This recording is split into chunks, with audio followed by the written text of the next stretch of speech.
1957. A bedroom in Tennessee, 10:30 at night. The house is quiet.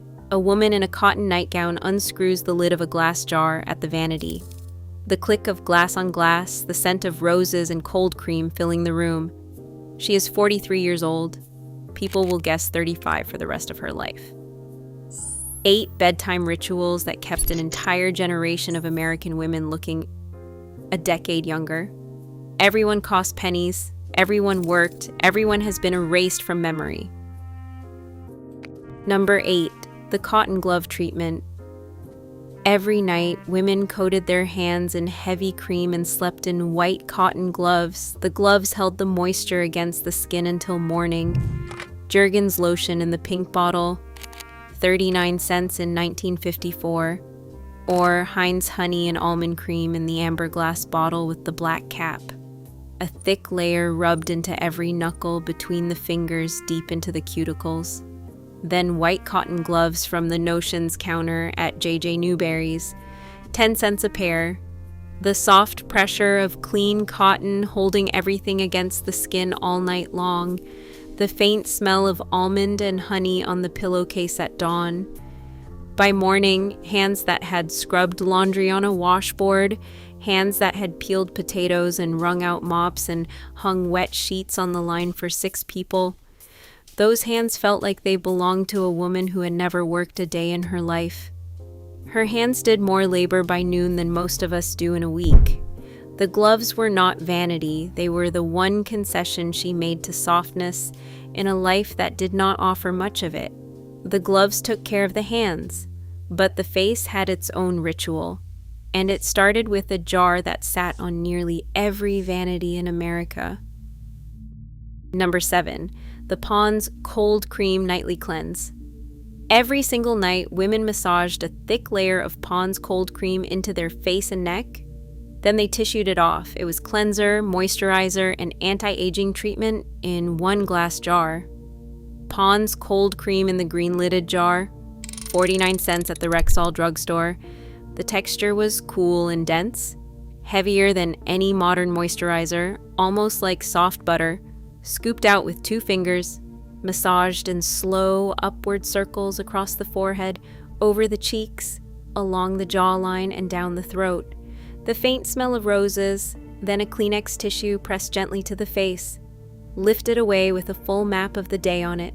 Dust, powder, lipstick, the grime of a kitchen and a household, and a full day lived in the open air.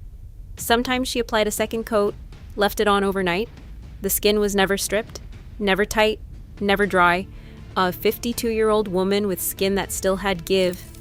That cold cream jar outlasted marriages. A daughter remembers the green lid, the weight of the glass in her hand, the quiet click when her mother set it back on the vanity. That jar was the last thing touched before the light went out. The modern facial cleanser market is worth over $6 billion a year. Her jar cost 49 cents and did everything. Cold cream cleaned the face. But what she did next is what kept the wrinkles from settling in, and it cost almost nothing at all.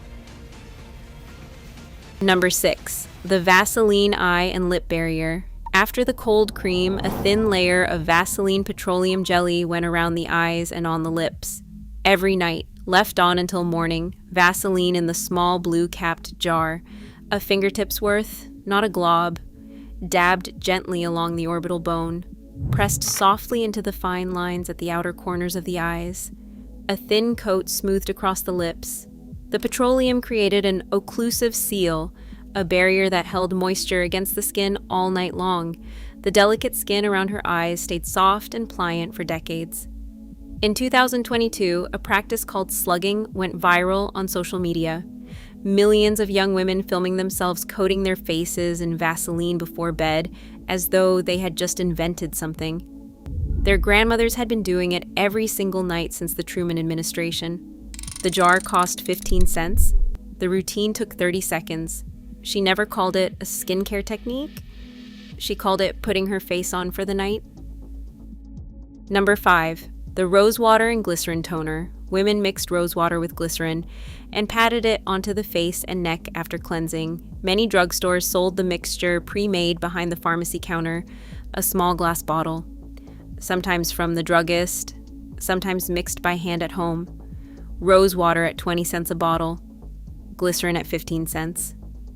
Mixed 2 to 1 in a clean glass bottle on the bathroom shelf. Applied with a cotton ball or just the fingertips, patted across the face and down the neck, the faint scent of roses settling into the pillowcase. Glycerin is a humectant. It pulls moisture straight from the air and binds it to the skin. The same mechanism now sold in hyaluronic acid serums that cost $65 an ounce. Her version cost a dime per application. It came in a bottle she could see through with ingredients she could pronounce. No ingredient list to decode, no claims on the label. She trusted it because her mother trusted it. That was peer review enough.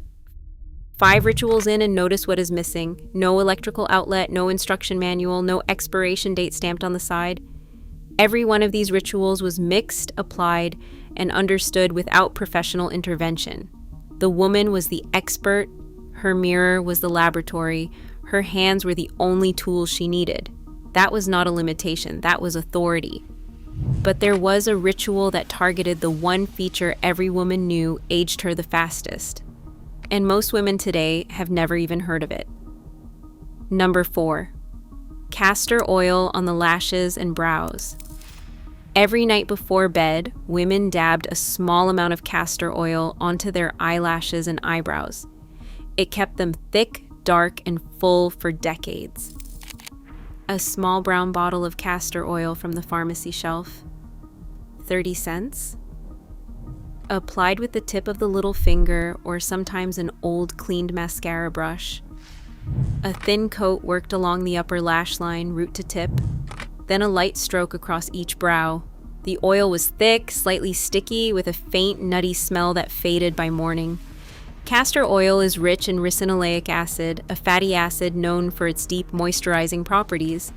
Modern prescription lash growth serums use completely different active compounds called prostaglandin analogs, like bimatoprost, to biologically extend the lash growth cycle. Castor oil remains a legendary do-it-yourself favorite for deeply conditioning and protecting the lashes we already have. Her bottle lasted 6 months and cost less than a loaf of bread. She never needed false eyelashes. She never filled in her brows with a pencil. She fed what she already had instead of replacing it. That is a philosophy the beauty industry cannot afford for women to remember. Castor oil kept what was already there. But the next ritual went deeper. It was about preventing the lines before they ever had a chance to form. Number 3, the nightly facial massage. Women gave themselves a firm upward massage every night while applying their cold cream. Always upward, never down. This was taught by mothers, printed in every beauty column, and treated as non-negotiable. The technique was specific. 3 fingers placed at the base of the throat, pressing firmly upward along the neck to the jawline, small circular motions at the jaw hinge, upward strokes from the chin to the cheekbone, outward from the nose across the cheeks, upward across the forehead to the hairline. Always working against gravity, always firm enough to feel the muscle beneath the skin. The instructions appeared in Good Housekeeping, McCall's Ladies' Home Journal.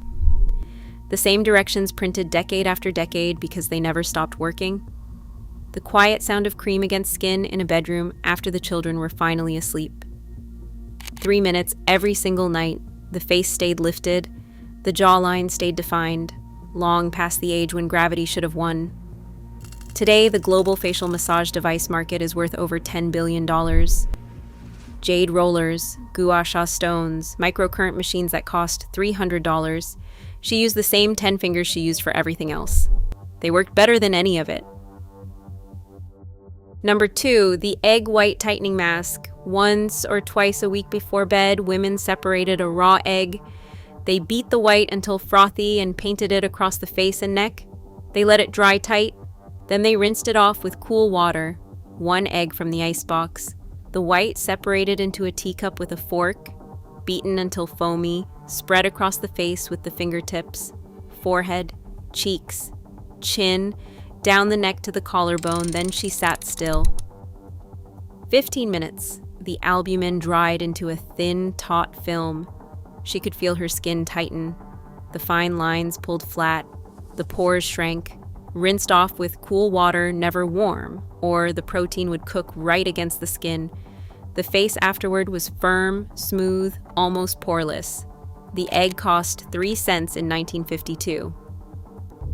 While high-end masks use complex synthetic peptides and botanical film formers to mimic this instant, temporary tightening effect, her 3-cent kitchen staple gave her the exact same visual payoff. She sat in the kitchen with egg white drying on her face and a cup of sanka in her hand, waiting. Not scrolling, not shopping, not comparing herself to anyone, just waiting. The ritual demanded stillness. The stillness did as much for her as the egg ever did. The egg white pulled the skin tight. But the last ritual, the one almost nobody talks about anymore, is the one that mattered most. It happened in the dark, after everything else was done. Every one of these rituals shared something that no modern product replicates. They required a woman to stop, to stand at the sink, to sit at the vanity, to close the door. For 10 or 15 minutes at the end of the day, she was not someone's mother. She was not someone's wife. She was a woman taking care of her own face in her own mirror. That was not indulgence, that was survival. Number 1, sleeping on her back. The discipline of the pillow. Women train themselves to sleep flat on their backs to prevent sleep creases from becoming permanent wrinkles. The position was deliberate, disciplined, and passed from mother to daughter like bedtime law. The bedroom is dark. The house is finally still. She lies flat, face to the ceiling, hands folded or resting at her sides. A satin or cotton pillowcase, never rough percale if she could help it.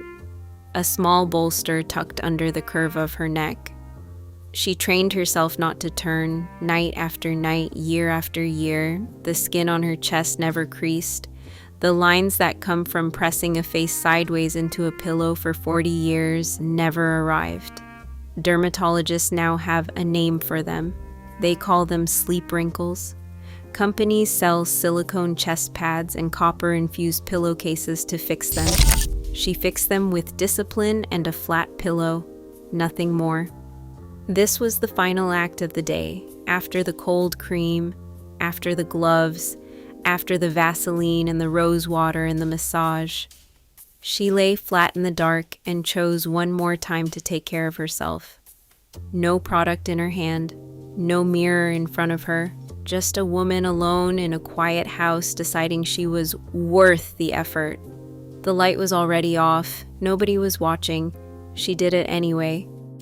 The modern anti-aging industry is worth over $360 billion. It sells what these women already had, a routine, a ritual, a reason to stop and be still at the end of a long day. The creams got more expensive, the promises got louder, the packaging got prettier. But the woman at the vanity in 1955 had something no serum on earth has ever been able to put in a bottle. She had the habit of believing she was worth 10 quiet minutes before the light went out.